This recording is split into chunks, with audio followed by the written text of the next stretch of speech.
Submarine जो Titanic की तरफ गई थी, मैंने उसके मुतालिक एक वीडियो पोस्ट की थी। उसके बाद से इसकी असल कहानी सामने आई है। कुछ लोगों ने मुझे सिम्पसन्स की एक एपिसोड भेजी जिसमें माना जा रहा है कि इस सबमरीन के तबाह होने की प्रेडिक्शन की गई। क्या ये सच है? ये इस टॉपिक पर मेरी आखिरी वीडियो होगी और मैं आपको डिटेल से इस सबमरीन के मुतालिक सब कुछ बताऊंगा। दोस्तों, ये सबमरीन क्या थी, ये आप मेरी पिछली वीडियो में देख सकते हैं। यहाँ मैं बात करूंगा कि ये सबमरीन तबाह हुई क्यों। इसको बनाने वाला आदमी जो खुद भी इसमें सवार था, इसकी क्या गलती थी जो ये सारा वाकया हुआ, और टाइटैनिक के पास मौजूद पानी इतना खतरनाक क्यों है। फिर मैं सिम्पसन्स की प्रेडिक्शन की भी बात करूंगा। दोस्तों, जब से टाइटन नामी ये सबमरीन गायब हुई थी, तब से इसको ढूंढने के कई तरीके इस्तेमाल हुए। जहाज, शिप, सबमरीन्स, यहाँ तक के रोबोट्स को भी इस्तेमाल किया गया, लेकिन ये सबमरीन समंदर के नीचे पहले ही तबाह हो चुकी थी। इसके 5 टुकड़े समंदर से मिले थे। यहाँ सवाल ये पैदा होता है कि ये सबमरीन तबाह हुई क्यों। दोस्तों, टाइटैनिक समंदर की तकरीबन 12,600 फीट गहराई में है।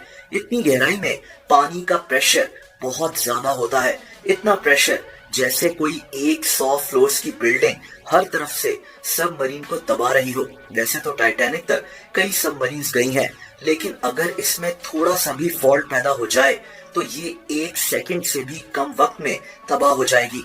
यानी इस सबमरीन में बैठे लोगों ने शायद ना तो तकलीफ महसूस की होगी और ना ही इनको एहसास हुआ होगा कि ये लोग मरने वाले हैं, क्योंकि ये सबमरीन अचानक से टुकड़े टुकड़े हो गई होगी। दोस्तों, टाइटैनिक तक जाने वाले व्हीकल्स स्टील, टाइटेनियम और एल्यूमिनियम वगैरह से बने होते हैं। इनमें वाटर प्रेशर को बर्दाश्त करने की सलाहियत होती है, लेकिन इस सबमरीन के साथ ऐसा नहीं हुआ। इसीलिए इस कंपनी के मालिक स्टॉकटन रश पर काफी तनकीद हो रही है। ये आदमी खुद भी इसमें सवार था और अब मारा जा चुका है। दोस्तों, इस आदमी की गलती ये थी कि इसने इस सबमरीन में सेफ्टी का ख्याल नहीं रखा था। इस सबमरीन को एक प्ले स्टेशन कंट्रोलर के साथ ऑपरेट किया जा रहा था, इसीलिए इसको एक ऐसी सबमरीन कहते हैं जिस पर अजीब अजीब तजुर्बे हो रहे थे। सबसे बड़ा मसला ये था कि इसको बनाने में ज्यादातर कार्बन फाइबर्स का इस्तेमाल हुआ था। ये स्टील और टाइटेनियम से हल्का मटेरियल होता है। इसको इस्तेमाल करने का मकसद ये होता है कि सबमरीन में ज्यादा जगह बन जाए और ज्यादा लोग इसमें सवार हो सकें, यानी आसान अल्फाज में लालच। इस सबमरीन के कई पार्ट्स पर तो जंग भी लगा हुआ था।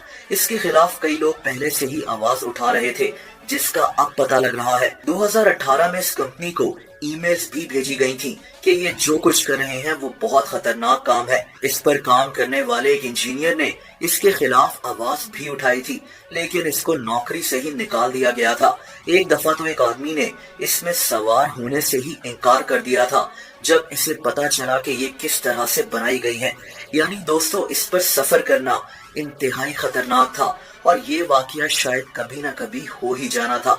ये सबमरीन इंटरनेशनल वाटर्स में ऑपरेट करती थी, जहां कोई हुकूमत इसको रोक नहीं सकती थी, और यही वजह थी कि इसका मालिक इतना कॉन्फिडेंट था और किसी की सुनता ही नहीं था। दोस्तों, वीडियो के आखिरी हिस्से में बात करते हैं सिम्पसन्स की। क्या वाकई में ऐसी कोई पेशन गोई पहले से की गई थी? 2006 में सिम्पसन्स की एक एपिसोड आई थी जिसमें सिम्पसन्स का कैरेक्टर होमर अपने बाप के साथ एक एक्सपीडिशन पर जाता है।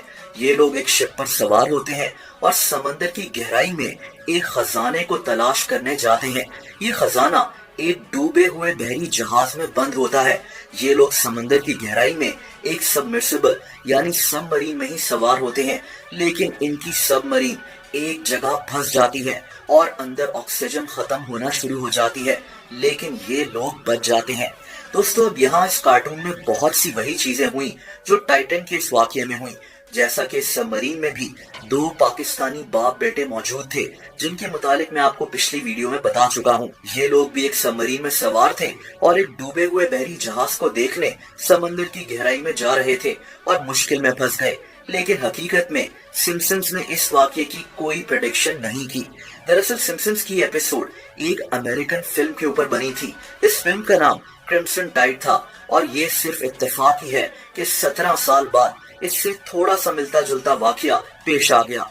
ना तो सिम्पसन्स में सबमरीन को फटते हुए दिखाया गया और ना ही इस कार्टून में किसी की मौत हुई थी।